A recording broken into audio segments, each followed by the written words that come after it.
এখানে কি বলছিস? ধান চাষ করা হয়েছে, কেটে দিয়েছে। এখানে ধান চাষ করা হয়েছিল, কেটে দিয়েছে। দূর পর্যন্ত ক্ষেত, এখানে ভালো দেখা এখানে যাচ্ছে। দূর দূরান্ত পর্যন্ত গাইস ক্ষেত। দেখুন গরু চলছে গরু।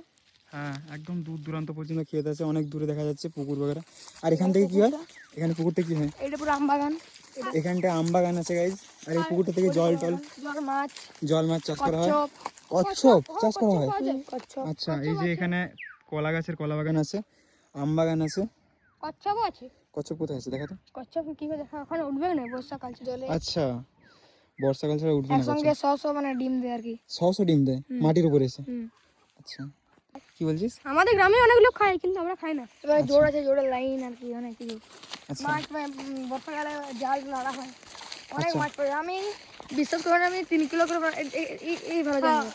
আমি বর্ষাকাল জাগাড়ি আমি আর ইমিলে মাছ, আমি আর ইমিলে আর অবশ্য এখানে সব লাগাইছে। এখানে প্রতি রেখেছে চাষ, এখানে প্রতি রেখেছে চাষ করে।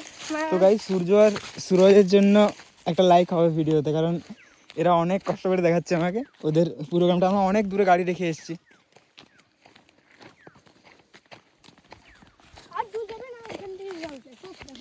আর দেখার কি আছে এখানে ভাই?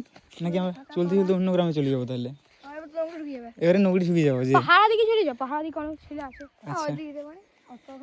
তো গাইস, এখানেই ভিডিওটা শেষ করছি। এখানের লুক অনেকটা এরকম আছে,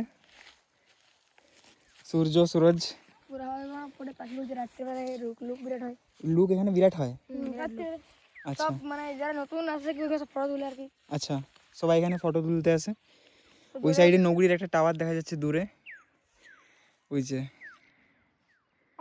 ওখানে দূরে নগরীর একটা টাওয়ার দেখা যাচ্ছে। এখানে আমাদের নগরীর বাইরের সাইডের টাওয়ারটা দেখা যাচ্ছে।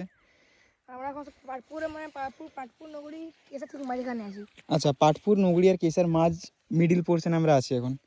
ঠিক আছে, চল তাহলে ভিডিও এদিকে ওই কেসে যাওয়া যাবে। আচ্ছা, এখন তাহলে ভিডিওটা এন্ড করি। ঠিক আছে।